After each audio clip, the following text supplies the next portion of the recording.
only get better with experience. I remember having an argument with a boy who said we'd never got value for money for him. We bought him for 400 grand, and he scored umpteen amount of goals and had assists galore. So, but again, he's not the man to be the one up front.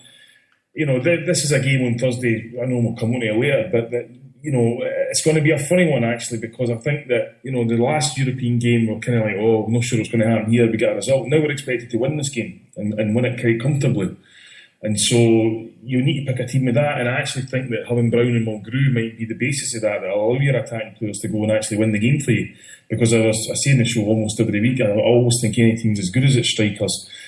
And I would hope that Skepovic, this might be his platform to actually go and do it. And then suddenly, a couple of wins and you've got a whole different outlook on the thing. I mean, I totally agree with Hapa. I mean, Ross County are absolutely appalling. I mean, I don't know what the thinking of that football club is.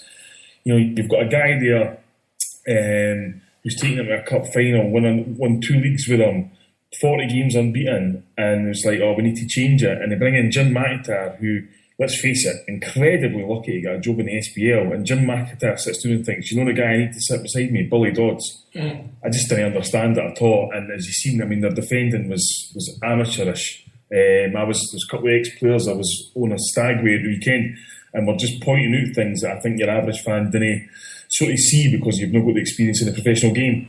And it was just awful defending for Ross County. So it is a sort of a cautious optimism, if you like. Yeah. But as Harper said, 4 home games, that's where you can build momentum. Yeah, I totally agree. So at the end of the day, it's all positive for me. We can taper it with just saying Ross County were pish, but at the end of the day, we've come up against crap before and we've not really done much. Look at the state of Motherwell this season, and we toiled against them at Parkhead. So at the end of the day, a win's a win, and hopefully a wee bit of confidence. And I just hope Dyler turns it round and he gets his team playing the way he wants them to play, because he's still coming out saying the right things, and he seems to be pretty confident that he'll get it right and the team will play the way he's wanting them to play. So fingers crossed. And let's not underestimate the fact that the Highlands traditionally has been a difficult place for us to go. Even when we win games up there, it's been with the odd goal going. I think we only beat Ross County up there once before. I think they said it in commentary. And we've already lost to Inverness this season, so it's traditionally the early kickoffs up there have not been kind to us. So it made a change, if you like, for the way we've been playing. It was like back to the Dundee United game at the start of the season. Yeah. Gave you that kind of feeling at the end of it. You kind of felt like every time we went up the park, we would have scored. And it actually, 5-0 probably flattered Ross County. But it had that sort of fluid forward motion, what you were hoping to see, you know what I mean? And that may be because, like you say, Mulgrew and Scott Brown in there kind of breaking up play and gives Johansson a bit more freedom to go forward. I mean, some of his passing was brilliant, especially the way inside pass for Stokes, and Stokes just took it beautifully, just curled it around the keeper. It was great football to watch because it was together. The cohesion we've been looking for weeks now, So I really do hope, we always look like a bunch of clowns anyway, but hopefully it'll come back to haunt us now, all the stuff we said. I know. The thing I panicked about, I think everybody did the same as Azagiri, because I thought he was, he maybe wasn't getting much success because he was sort of falling on his feet at times. But it was the work. You can never underestimate the work effort he puts in. He was up and down that wing like nobody's business. Yeah. But with that injury, my heart was in my mouth. But seemingly, Dial seems to think he's going to be okay. So that's a massive boost for us, because I was saying, just as we get one full back position sorted, then don't tell me where the other one goes. He's been one of the best players this season so far. Just tirelessly working, running up and down. Not only that, but beating players and doing it with a bit of flair as well. It's great to watch, Hanging about with Paul the Tim after every game. Is he? What? Paul Tim gets his pictures with Zagiri after every game. Why is that? I don't know. Paul's trying to adopt him. And see all the players, he looks as if he just loves playing for us. He just... you don't think he's going to go to any other team, because maybe that's just a bit stupid on their part, not being the daft fan, but you just think the guy just loves playing for us. Just that big smile, and I think the world of the guy, and I'm delighted hopefully it's no a serious injury and he'll be back ASAP. Remember when it was his first season? It was like, oh man, he did one of the greatest left back that's ever played in the game. Can I ask you something, right? See, when he was getting stretchered off, did you not think it was a bit peculiar that he had to hold his own head up with his hands? Like his head, he's obviously in some sort of pain here, like, no? Yeah. And his neck, his head's hanging off the back of the stretcher. And he's what's going on here, man? I thought there was quite a lot weird about it, because he was lying down and he wasn't moving, and then he was sort of sitting up, and then he was down, and then he looked as if he was in agony at one point, and another bit he seemed alright. And I couldn't get my head what was wrong with him, you know. And it's, his head was hanging off the stretcher. I was like Jason when he worked at IT.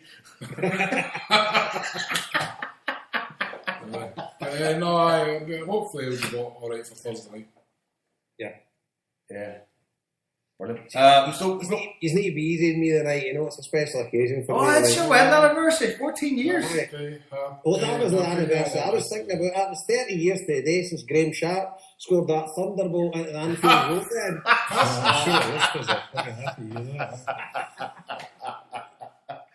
Joe's not even old enough to remember Graham Sharp.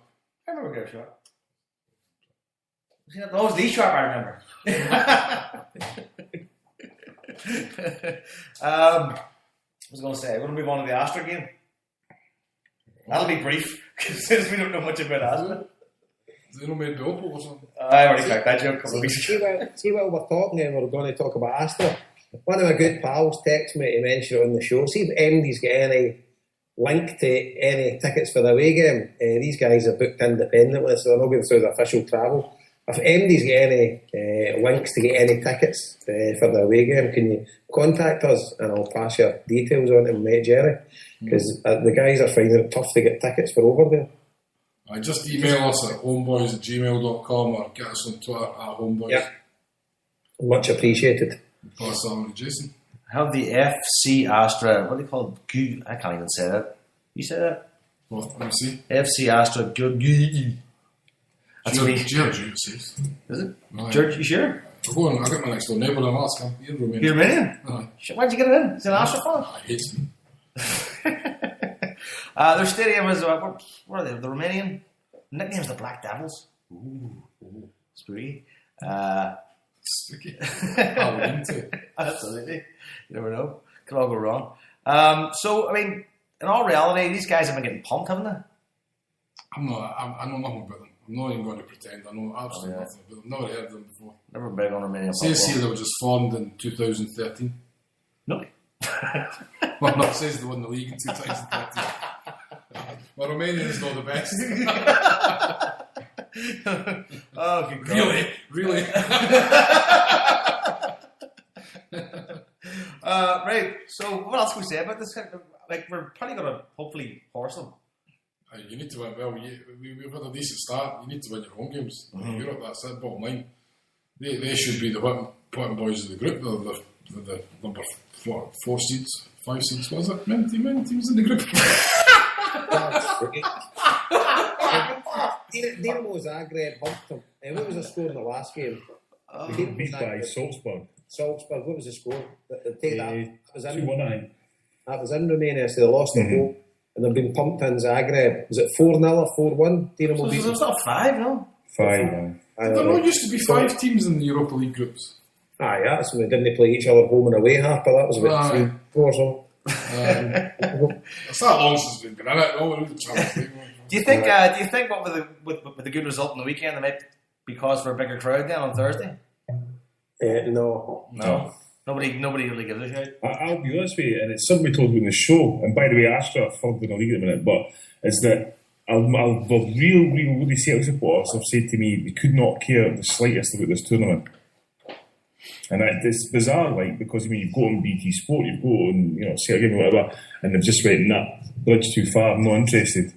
And it's weird, I didn't really understand it myself at all. Like, yeah, but then you're saying Astra's third in the league, it's fucking Escort's top and Polo's second. You've had those jokes. I never listened to the last show, I couldn't listen to it. That's pish, bro. That's pish Harper. It's pish when I said it's not pish now. I know. I couldn't listen to your last podcast that you've done that I wasn't on. Why? I knew you had been talking about the referendums, I couldn't listen to it. Oh, enough, fine. You missed all my quality material that you're regurgitated.